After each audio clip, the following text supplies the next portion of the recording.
Today we are going to study chapter number 5, Variety of Life, from your first year biology book. Today's article is going to be lecture number 1.1 and it is introduction. Let's see what do we have here. Okay सबसे पहली बात यह है कि क्योंकि chapter हमारा है variety of life, जैसा कि नेम से आपको पता लग रहा है कि इसके अंदर क्या है कि दुनिया में हमारे पास अर्थ में जो ऑर्गेनिजम्स की टाइप्स मौजूद हैं उसको हम क्या कह रहे हैं, variety of life. That how many types of organisms are there on earth, that is called as variety of life. And very simple, आपके सामने यहाँ पर मौजूद है कि ज़मीन के ऊपर जो लाइफ की वैरायटी मौजूद है, it is very very very big variety. आपके सामने एनिमल्स की स्पीशीज़ जो है वो अराउंड 1.5 हैं और प्लांट्स की जो स्पीशीज़ है वो 0.5 के लगभग हैं. इसके अलावा एनिमल्स और प्लांट्स के अलावा you know that there are also many type of organism present on the earth. But अब प्रॉब्लम ये है कि इतनी बड़ी ऑर्गेनिज्म की वैरायटी को स्टडी करना इतना आसान नहीं है. सेकेंडली देयर इज़ इतनी बड़ी वैरायटी के अंदर बहुत सारी डिसिमिलैरिटीज़ भी मौजूद हैं. दैट मीन्स कि बहुत सारे ऑर्गेनिज्म जो आपको सिमिलर नज़र आ रहे होते हैं, लेकिन दैट इसके साथ साथ उनमें बहुत सारी फॉर्म्स में, अपीयरेंस में बहुत सारी डिसिमिलैरिटीज़ भी मौजूद हैं.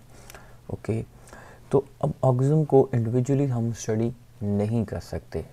हम ऑर्गेनिज्म को स्टडी इंडिविजुअली करना बहुत मुश्किल है. इसके लिए साइंटिस्ट ने बायोलॉजिस्ट ने क्या किया, सिस्टम डेवलप करने की कोशिश की जिसकी बुनियाद पर ऑर्गेनिज्म को हम क्या कर सकें, मुख्तलिफ ग्रुप्स में डिवाइड कर सकें. Okay, that is very good कि अगर हम ऑर्गेनिज्म को, जो एक ही किस्म के ऑर्गेनिज्म हैं, जो एक ही अपीयरेंस में एक जैसे नज़र आते हैं, उनको एक ग्रुप में अगर हम रखते हैं, that would be pretty easy. तो शुरू में आगाज़ में जो इस किस्म के सिस्टम को डेवलप करने के लिए जो बेसिस जो क्राइटेरिया सेलेक्ट किया गया वो क्या थे, कलर, हाइट और इस तरह के मुख्तलिफ फ़िज़िकल फ़ीचर्स को सेलेक्ट किया गया. लेकिन हुआ ये कि इन दी एंड हमें ये पता लगा कि ये फ़ीचर जो हैं इसकी बुनियाद पर जो सिस्टम हमारा डेवलप होता है वो इतना मीनिंगफुल नहीं रहता, वो इतना अच्छा सिस्टम नहीं रहता. वाई? क्योंकि it does not provide, there are differences and similarities between the organism. जो सामने आपको फेस में, जो उनकी बॉडी की सामने की फॉर्म में जो आपको डिफरेंसेस एंड सिमिलैरिटीज़ मिल रही हैं उनका तो आइडिया हो जाता है, लेकिन बहुत सारे डिफरेंसेस एंड सिमिलैरिटीज़ जो है वो हिडन भी होती हैं. तो इस किस्म का सिस्टम जो है वो ज़्यादा मीनिंगफुल नहीं है. ओके, तो ऑर्गेनिज्म की जो क्लासिफिकेशन को जो बुनियाद है, जो क्राइटेरिया है, वो क्या है कि ऑर्गेनिज्म जो है, हम हमारा जो ख्याल है, हम ये समझते हैं जब हम क्लासिफिकेशन करते हैं तो वी थिंक दैट के जिन ऑर्गेनिज्म को हम कहते हैं कि वो एक ही ग्रुप से बिलोंग करते हैं, एक्चुअली वी थिंक दैट के ऑर्गेनिज्म जो हैं अपनी एवोल्यूशनरी हिस्ट्री के अंदर कहीं ना कहीं आपस में एक दूसरे के साथ रिलेटेड हैं. What do mean by related? That mean they are connected. अगर आपके सामने अगर एक टाइप ऑफ ऑर्गेनिज्म है ए, आपके पास है बी और सी, ये तीन किस्म के ऑर्गेनिज्म मौजूद हैं. जब हम कहते हैं, अब आपके सामने इसको मैं ए कह रहा हूँ, इसको बी कह रहा हूँ, इसको see, that mean they are different. ठीक है, लेकिन अगर हम एवोल्यूशन के एतबार से बात करें तो कहीं ना कहीं पीछे जाकर ये तमाम ऑर्गेनिज्म, कहीं ना कहीं, ये तमाम नहीं तो मैं चले इन तीन की बात करता हूँ, एवोल्यूशन के एतबार से कहीं ना कहीं ये क्या होंगे, एक दूसरे के साथ कनेक्टेड होंगे. अब इस कनेक्शन की वजह से, दैट मीन यहाँ पर कोई ऑर्गेनिज्म जी है जिससे ये आगे इवॉल्व हुए हैं, इस कनेक्शन की वजह से इनमें कुछ ना कुछ सिमिलैरिटीज़ आज आपको नज़र आएंगी. फॉर एग्जांपल की अपीयरेंस में नज़र आएंगी, कानों की बनावट में, अब शक्ल की बनावट में आपको नज़र आएगी. क्यों? क्योंकि एवोल्यूशन में ये ऑर्गेनिज्म कहीं ना कहीं एक दूसरे के साथ क्या थे, कनेक्टेड थे, एक ही ऑर्गेनिज्म से इवॉल्व हुए थे. Okay, next. सो ठीक है, अगर हमने यहाँ पर मैंने एक बात की, सम आर क्लोजली रिलेटेड. अब ये जो ऑर्गेनिज्म मैंने आपके सामने ए बी सी ओ लिखे हैं, चलो मैं लिखे हैं, ये क्लोजली रिलेटेड है. यहाँ पर एक डी ई और एफ का एक ग्रुप बनाते हैं जिनके बारे में मैं कहता हूँ कि ये आपस में क्या है, क्लोजली रिलेटेड है. ठीक है, और ये एक ऑर्गेनिज्म वाई से इवॉल्व हुआ है. लेकिन अगर पीछे जाएं, जी जो है वो और वाई खुद पी से इवॉल्व हुए हैं. Now what is happening here कि आपके सामने एक ग्रुप ऑफ ऑर्गेनिज्म ये है, इनमें आपस में सिमिलैरिटीज़ मौजूद हैं. ठीक है, उसकी रीज़न क्या है कि ये एक ऑर्गेनिज्म वाई से, एवोल्यूशन में ये एक ऑर्गेनिज्म वाई से इवॉल्व किए थे, जिसकी वजह से इनमें कुछ सिमिलैरिटीज़ मौजूद हैं. और यहाँ पर ए बी सी का एक ग्रुप मौजूद है जो एक ग्रुप ऑफ एक ऑर्गेनिज्म जी से इवॉल्व किए थे, दैट मीन्स इनमें सिमिलैरिटीज़ मौजूद होंगी। तो ये आपस में क्लोजली रिलेटेड है, ये आपस में क्लोजली रिलेटेड है, ठीक है। लेकिन अगर हम इन सब की बात करें तो ये आपस में मुमकिन है ये इनको हम क्या कहेंगे, ये डिस्टेंटली रिलेटेड ऑर्गेनिजम्स कहलाएंगे। वाई? क्योंकि एवोल्यूशनरी एतबार से इनका कनेक्शन पीछे जाके एक ऑर्गेनिज्म पी से, जो कि बहुत पहले जाके बनता है, ठीक है। तो what are we trying to say कि आज आपको जो भी वैरायटी ऑफ लाइफ यहाँ पर नज़र आ रही है, this is your variety of life, वो वैरायटी ऑफ लाइफ जो है उसमें सिमिलैरिटीज़ एंड डिफरेंसेस मौजूद हैं। ऐसा क्यों है? उसकी वजह है evolutionary history. This is your evolutionary history. Okay, let's move ahead. For example हमारे पास यहाँ पर मैंने आपके सामने दो पिक्चर्स आपके सामने मौजूद हैं, स्पैरोज़ की एंड पिजन्स की। और आपको पता है कि स्पैरोज़ और पिजन दोनों ही बर्ड्स हैं, दोनों उड़ सकते हैं, दोनों की आपको बॉडी की बनावट भी, इनकी फेस की बनावट, बहुत सारी फॉर्म है सिमिलर नज़र आती है। लेकिन अगर हम तो फिर हम क्या कहेंगे, they are close related, they are close related. लेकिन इसके बरक्स अगर हम यहाँ पर इंसेक्ट्स को देखें जो कि उड़ तो सकते हैं, लेकिन वो बर्ड्स पिजन से और स्पैरो से बहुत मुख्तलिफ भी हैं, तो हम क्या कहेंगे, they are actually not closely related, they are distantly related. Distantly का मतलब बहुत दूर से इनका आपस का रिलेशनशिप है, अगर तो बहुत दूर का है। तो एवोल्यूशनरी एतबार से sparrows and pigeons close relationship तो रखते हैं, लेकिन जो इंसेक्ट्स के साथ इनका रिलेशनशिप है वो बहुत डिस्टेंट है, दैट मीन्स क्लोज रिलेशनशिप नहीं है। ओके, तो this is one of the most important base of classification. Okay, जब हम क्लासिफिकेशन करते हैं तो जो बेसिस ऑफ क्लासिफिकेशन में, क्योंकि अभी हमने एक बात की, हम क्या देखते हैं, ऑर्गेनिज्म के दरमियान रिलेशनशिप्स फाइंड करते हैं। What kind of relationships are we are trying to find out? Actually हम देखने की कोशिश कर रहे होते हैं similarities in form and structure, जिनका जिक्र मैं आपके सामने कर चुका हूँ। Similarities in form and structure जो आपके सामने फिजिकल अपीयरेंस है किसी भी ऑर्गेनिज्म की।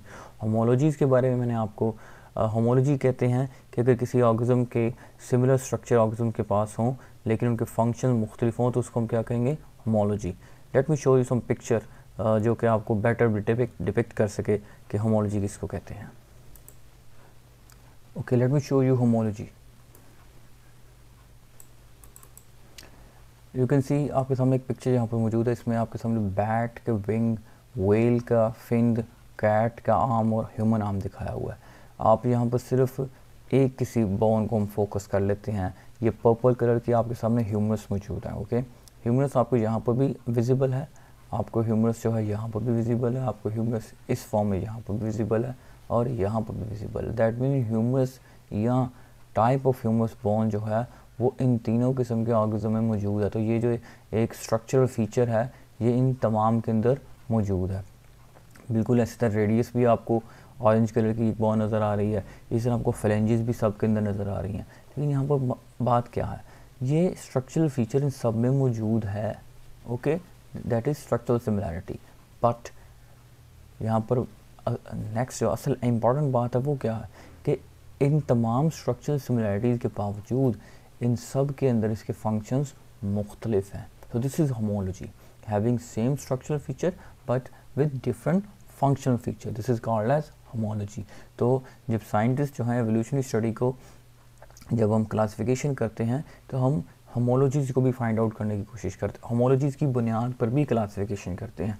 आप ज़रा गौर करें, humans are mammals, cats are mammals, whales are mammals, bats are mammals, they belong to same group और इनके दरमियान एक होमोलॉजी मौजूद है। दैट मीन्स होमोलॉजी, आपको अगर किसी दो ऑर्गेनिज्म के दरमियान होमोलॉजी मिले तो आप ये कह सकते हैं they should belong to same classification group, उनको सेम क्लासिफिकेशन में किसी सेम ग्रुप के साथ बिलोंग करना चाहिए। ओके, इसके अलावा कंपैरेटिव बायोकेमिस्ट्री, साइटोलॉजी, जेनेटिक्स, ये भी क्या है हमारे पास, ये भी क्लासिफिकेशन के लिए जो बेसिस यूज़ की जाती हैं, जो क्राइटेरिया यूज़ किया जाता है, उनमें भी ये बड़ी अहम फील्ड है। We are not going to discuss these fields here. Okay, now let's just define species कि स्पीशीज़ किसको कहते हैं। स्पीशीज़ बेसिकली बेटा जी ग्रुप ऑफ नेचुरल पॉपुलेशन को कहते हैं। पॉपुलेशन का एक नेचुरल ग्रुप है पॉपुलेशन की डेफिनेशन हम पहले कर चुके हैं कि पॉपुलेशन किसको कहते हैं। पर simple is that but species हैं नेचुरली अकरिंग ऑर्गेनिज्म का एक ऐसा ग्रुप है, नेचुरली अकरिंग ऑर्गेनिज्म का एक ऐसा ग्रुप है जो आपस में फ्रीली इंटरब्रीड कर सकता है, जो आपस में फ्रीली इंटरब्रीड कर सकता है। ना what is the meaning of interbreeding? Interbreeding means they can reproduce with each other. For example lions can reproduce with only lions, horses can reproduce with only horses. So ये क्या है, दोनों एक species हैं। क्यों? Because they can also reproduce with each other. Horses can not reproduce with lions, okay, because lions are different species as compare to horses. So एक species के organism जो हैं जो वो क्या है, आपस में इंटरब्रीड कर सकते हैं, और इसके नतीजे में जो नए ऑर्गेनिज्म पैदा होंगे वो भी क्या होंगे, वो उसी स्पीशीज़ से बिलोंग करेंगे। दैट मीन हॉर्स की इंटरब्रीडिंग से जो नए हॉर्सेस पैदा होंगे वो भी क्या होंगे, हॉर्सेस ही होंगे। और ये हॉर्सेस जो हैं आगे फिर क्या कर सकते हैं, ये फर्दर इंटरब्रीड कर सकते हैं। ठीक है, तो मैं क्या कहूँगा, ये क्या है, फर्टाइल है। फर्टाइल का मतलब होता है ज़रखेज़। ज़रखेज़ का मतलब है यहाँ पर रिप्रोडक्टिव एबिलिटी। तो हॉर्सेस जो आपस में इंटरब्रीड कर सकते हैं, उनसे जो उनके ऑफस्प्रिंग प्रोड्यूस होंगे उनके अंदर भी रिप्रोडक्शन की एबिलिटी होनी चाहिए। So okay, and they should be reproductively isolated. इस बात को मैं डिस्कस कर चुका हूँ कि horses can not reproduce with lions. तो मैं कहूँगा कि horses are reproductively isolated from lions. Horses can not reproduce with lions, lions can not reproduce with cats. तो ये स्पीशीज़ क्या है, आपस में रिप्रोडक्टिवली आइसोलेटेड, एक दूसरे से बिल्कुल मुख्तलिफ हैं। हाउएवर हम यहाँ पर एक बड़ी अहम बात है, हमने इंटरब्रीडिंग के क्राइटेरिया को यूज़ किया है। बेटा इंटरब्रीडिंग का जो क्राइटेरिया है ये सिर्फ और सिर्फ उन ऑर्गेनिज्म के लिए यूज़ किया जा सकता है जो बेसिकली क्या हैं, जो सेक्सुअल रिप्रोडक्शन करते हैं। दुनिया में बहुत सारे ऑर्गेनिज्म ऐसे हैं जो सेक्सुअल रिप्रोडक्शन नहीं करते, तो ऐसे ऑर्गेनिज्म के लिए इंटरब्रीडिंग का क्राइटेरिया हम यूज़ नहीं करते, वहाँ पर हमें कुछ डिफरेंट क्राइटेरिया यूज़ करने पड़ते हैं। ओके, तो इंटरब्रीडिंग का क्राइटेरिया सिर्फ उन्हीं ऑर्गेनिज्म के लिए जो सेक्सुअल रिप्रोडक्शन करेंगे। ठीक है, okay, let's move ahead. Asexual reproduction में अगर मैं आपको बताऊं तो बैक्टीरिया आपके सामने है। यू नो दैट बैक्टीरिया जो है वो क्या करते हैं, बाइनरी फिशन करते हैं। और भी बहुत सारे ऑर्गेनिज्म है जो क्या करते हैं, बाइनरी फिशन एसेक्सुअल रिप्रोडक्शन करते हैं। तो जो इंटरब्रीडिंग का क्राइटेरिया ये बहुत जनरल या बहुत अच्छा क्राइटेरिया नहीं है, क्योंकि इससे हम तमाम ऑर्गेनिज्म को स्पीशीज़ की कैटेगरी में फॉल नहीं करवा सकते। फिर भी however it can be used for those organisms who can reproduce sexually.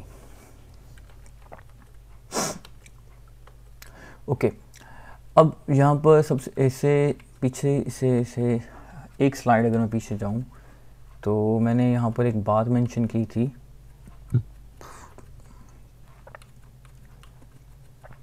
ये एवोल्यूशन पी टाइप ऑर्गेनिज्म से जी और वी और वाई टाइप ऑर्गेनिज्म इवॉल्व की है, जी से ए बी सी और वाई से डी ई एफ। मैं कहता हूँ ये इस वक्त की करंट वैरायटी है अर्थ के ऊपर जो मौजूद है। तो व्हाट विल यू से कि जो स्पीशीज़ हैं वो अल्टीमेटली एवोल्यूशन के बाद जो आपके पास ऑर्गेनिज्म जो ग्रुप आपके पास आता है वो कौन सा आता है, वो स्पीशीज़ का आता है। Let me just explain it bit more for you कि एवोल्यूशन यूनिट से क्या मुराद है। कि यू नो दैट कि किंगडम के बाद आपको पता है कि फाइलम होते हैं। एंड अगर मैं इससे आगे की एक स्लाइड आगे की अगर आपसे बात करूं तो टेक्सोनॉमिक हायरार्की यहाँ पर मौजूद है आपके पास। टेक्सोनॉमिक हायरार्की क्या है, ये इट टेल्स यू कि किस ग्रुप के बाद कौन सा ग्रुप आता है। यू नो दैट किंगडम के अंदर बहुत सारे फाइला होते हैं और फाइला के अंदर बहुत सारी क्लासेस होती हैं और क्लासेस के अंदर बहुत सारे ऑर्डर्स एंड ऑर्डर्स के अंदर बहुत सारी फैमिलीज़ एंड फैमिली के अंदर जीनस और जीनस के अंदर क्या मौजूद है, स्पीशीज़ मौजूद होती हैं। सो एवोल्यूशनरी इतबार पे स्पीशीज़ जो हैं वो क्या हैं, यूनिट हैं।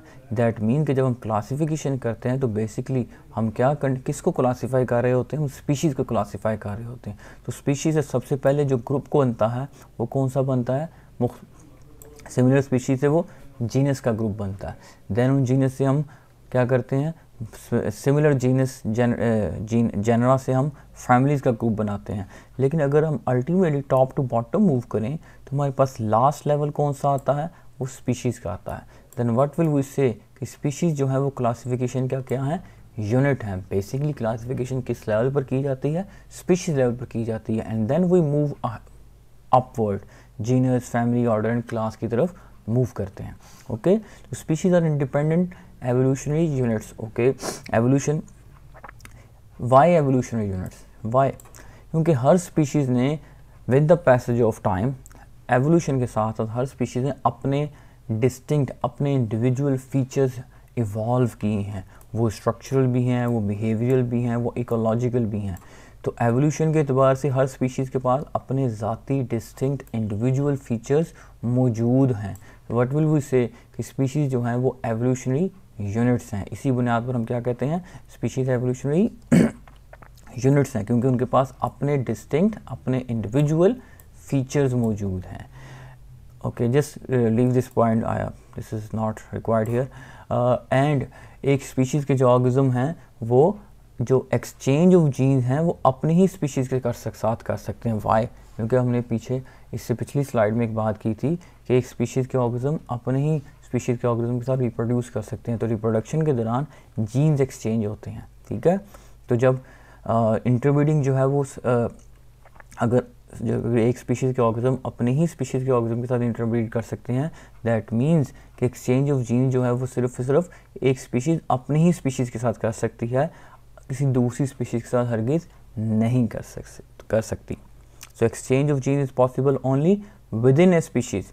Okay, species is the basic unit of classification. तो इसी इन तमाम पॉइंट्स की एतबार से हम क्या कहेंगे कि स्पीशीज़ जो है वो क्लासिफिकेशन का क्या है, बुनियादी यूनिट है। Okay, this is taxonomic hierarchy, you have to learn it. Hierarchy का मतलब होता है कि जब हम किसी चेन में से पास गुजर रहे हों, chain of, not chain, it is not a better word, हमारे पास यहाँ पर एक ग्रुप मौजूद है। हायरार्की मींस कि हम टॉप टू बॉटम या किसी चीज़ को डिवाइड करना शुरू कर दें। यू नो दैट किंगडम के अंदर फाइला है और हर फाइला के अंदर क्लासेस हैं। तो किंगडम एक बड़ा ग्रुप है, उसके अंदर फिर वो मुख्तलिफ ग्रुप्स हैं, फाइला हैं मौजूद हैं, और हर फाइलम के अंदर क्लासेस मौजूद हैं। इस तरीके से जब हम ग्रुप्स को सब ग्रुप में डिवाइड करते हैं तो आपके पास एक चेन ऑफ ग्रुप्स बन जाती है। This is called that hierarchy. इसको हम यहाँ पर हम इस किंगडम, फाइलम और क्लास के इस चेन को हम क्या कहेंगे, टैक्सोनॉमिक हायरार्की। टैक्सोनॉमिक का मतलब क्या है कि एक्चुअली ये हर एक आपके सामने जो नेम नज़र आ रहा है ये क्या है, एक टैक्सॉन है। ये क्या है, टैक्सॉन है, ये ग्रुप है। टैक्सॉन का मतलब होता है ग्रुप है। तो किंगडम एक ग्रुप है जिसके अंदर मुख्तलिफ फाइला हैं जो क्या है, इसके सब ग्रुप्स हैं या सब टैक्सा हैं। हर फाइलम के अंदर क्लासेस हैं, हर क्लास के अंदर ऑर्डर्स हैं। तो आपके पास क्या बनती जा रही है, एक लेडर बनती जा रही है जो टॉप टू बॉटम मूव कर रही है। इसको हम क्या कहते हैं, टैक्सोनॉमिक हायरार्की। और लास्ट में आपके पास जो ग्रुप आता है वो स्पीशीज़ है, जिसको हम पहले ही बात कर चुके हैं, वो क्या है, क्लासिफिकेशन का यूनिट है। क्यों है, वो तमाम बातें हम पहले कर चुके हैं।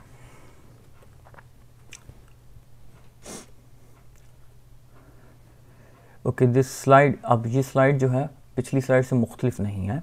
किंगडम, हर किंगडम के अंदर फाइला हैं, हर फाइला के अंदर फाइला क्लासेस हैं, और क्लास के अंदर ऑर्डर्स मौजूद हैं, ऑर्डर्स के अंदर फैमिलीज़ के अंदर जनरा, और जनरा के अंदर मुख्तलिफ, हर जीनस के अंदर मुख्तलिफ स्पीशीज़ मौजूद है। तो ये टैक्सोनॉमिक हायरार्की को रिप्रेजेंट करने का एक डिफरेंट मेथड है।